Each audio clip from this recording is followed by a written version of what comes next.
What's happening, farmhands? How y'all doing today? Today is Monday night, basically.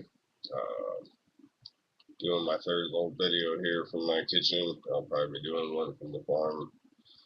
And the next couple of days, I got some things been going on that down there that I had to take care of first before I let anybody take a look at my stuff again. It got a little dirty, and I was a little embarrassed. So y'all didn't get to see.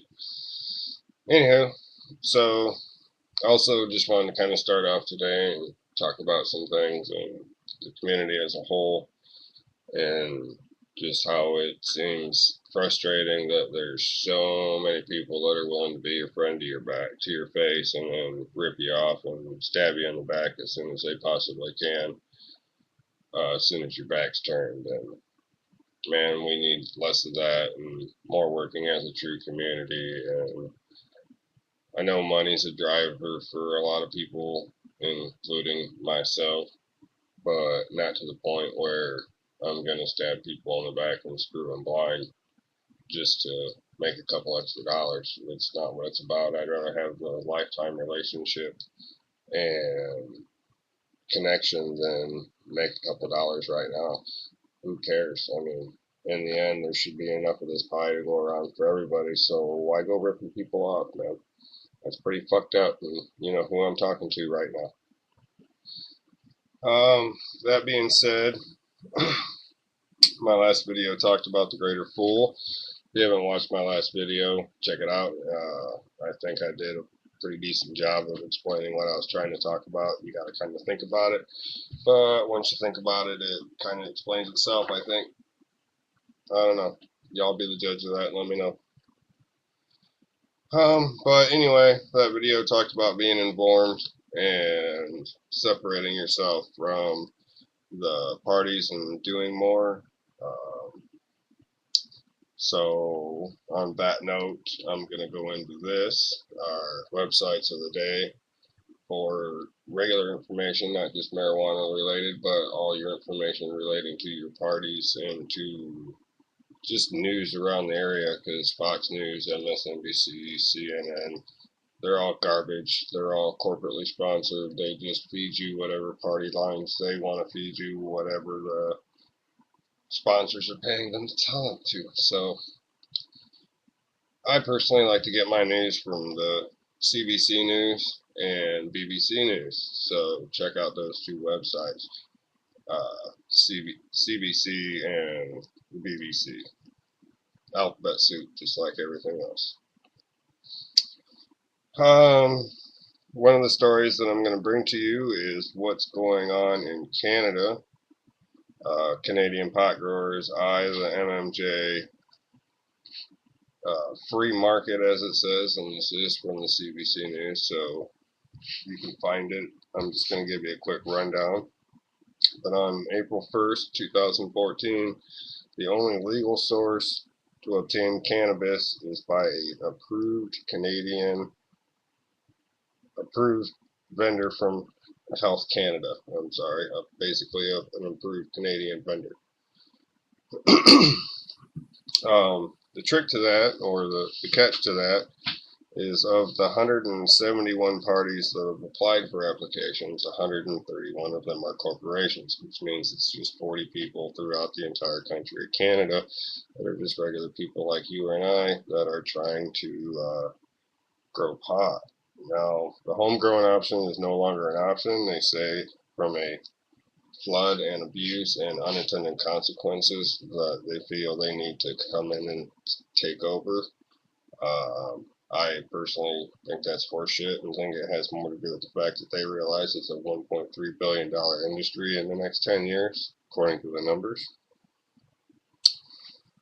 Only 37,000 Canadian citizens have an MMJ card right now, and there's a total of 34.8 million people in Canada, so I don't know how they say the system is being abused, because it sounds like a small percent of people are the ones that have the card, so it sounds more like it's a small percent of 1% that's making a lot of fucking money. So Canada wants its piece, which is fucking bullshit, but what can you do about it? That's just the way it is. But that's what I was kind of talking about in my first video, and how the corporations are taking over. Canada in 2001 had it set up to where you could grow your own pot and you can grow at your own home. Now, as of 2014, April 1st, can't grow at home anymore. If you're a home vendor, you have to go get it. They tend to use the argument that the quality will be better because they think they can set up quality controls growing it in larger areas, and they think they can keep the cost down. But what they don't realize is yes, you can keep the cost down in the sense that if I go buy my pot on the black market, as they put it, it's going to be more expensive than if I buy it at one of their vendors. But what they don't understand is if I grow it in my own basement, it doesn't cost me anything compared to what it's going to cost people to go to a vendor. So they're really just kind of screwing people out of being able to grow at home, and it's pretty messed up because again, it's 131 of the 171 that are corporations. So once again, the corporations are into this already. I have to take a breath here. I usually don't talk this much. Excuse me. Anyway, so the homegrown option in Canada is no longer an option. They think they can keep the higher prices down because they'll provide a better quality of THC and CBD. They think they can specify it more and give you stronger brands, but whatever. And better quality, meaning that there's too much crap out there. People right now, if they buy it on the black market, take their chances, and as we all know, you take your chances. So they're saying that everything that they're going to be producing and making because of certain quality control standards are going to be put in place. Everybody's going to have primo pot this month, and there isn't going to be any more shit going around. And I'll believe that when I see it, because that ain't gonna fucking happen. They just these people just don't know what they're getting into. But what can you do? They also think they'll be able to keep costs down by going larger as opposed to somebody that grows it at home. But I don't understand how they're going to pay any less for electricity than we do. You know full well that they'll probably cut some backroom deal so they can do that for the corporations, where the regular person that does it at home that wants to do it on a small scale is going to pay twice as much. Fuck you. But, backroom deals, politics, once again. Again, what I'm talking about, they're taking it away from you. Sure, pot's legal. Sure, we can smoke it, and that's cool. But you should be able to cultivate it yourself, too. You shouldn't have to pay people for it. It's a vegetable. That's the biggest thing we need to do. Let's get this registered as a vegetable. Marijuana is not a medicine. I mean, it is, but it's not just a medicine, it's also a vegetable. And the sooner we get it classified as a vegetable and less as a medicine, the less sanctions and control they can put on it. But that's just one step in the process. But really, we need to get marijuana recognized as a vegetable. After they say it's cheaper, they don't get into growing your own. In order to be one of the approved vendors in Canada, you have to have quality control programs, which I talked about. You have to tell the cops, the fire department, and the local government exactly what you're growing. Yeah, how many of us are good on that? That's a bad idea. That's probably never going to happen. So I don't see how they're really going to implement this and make people do this. But that's what you have to do. You have to have 24/7 cameras, and it has to be indoor and not at home. So you cannot live where you want to and grow your pot there. You have to have it on a separate environment, and nobody can live there. It has to be like a warehouse or something to that effect. So it's now getting moved out of the residential areas into the commercial areas, which again says corporations written all over it. But the debate of the affordability of it will go on in Canada, and whether this can possibly be done. Check out the news story on the CBC News, Canadian Pot Growers Eye MMJ Free Market.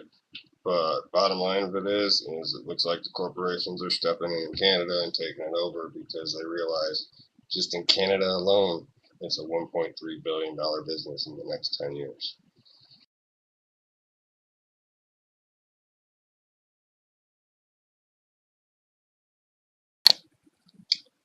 The next story is undergroundhealth.com. It's how GMO foods alter human DNA. you should definitely check this story out. It's at undergroundhealth.com. Basically, it just explains to you how eating genetically modified foods will affect our DNA and our RNA and our mRNA, which is our microRNA, which is basically information. It's the information that makes up who you are. But RNA changes this, and when your cell changes and loses its identity, it becomes cancerous. When it becomes cancerous, it becomes part of a tumor. Now, GMOs were originally presumed safe, and Monsanto even went too far to say that it doesn't even need to test how GMO foods affect humans and our DNA. Yeah, and I bet they don't want us to, because it alters our DNA, it alters our organs and the way they function and how they interact, and it can even alter the way the cells communicate with each other and send signals back and forth. So not only do they become cancerous, but it interferes with the whole way that things in your body will function and work with.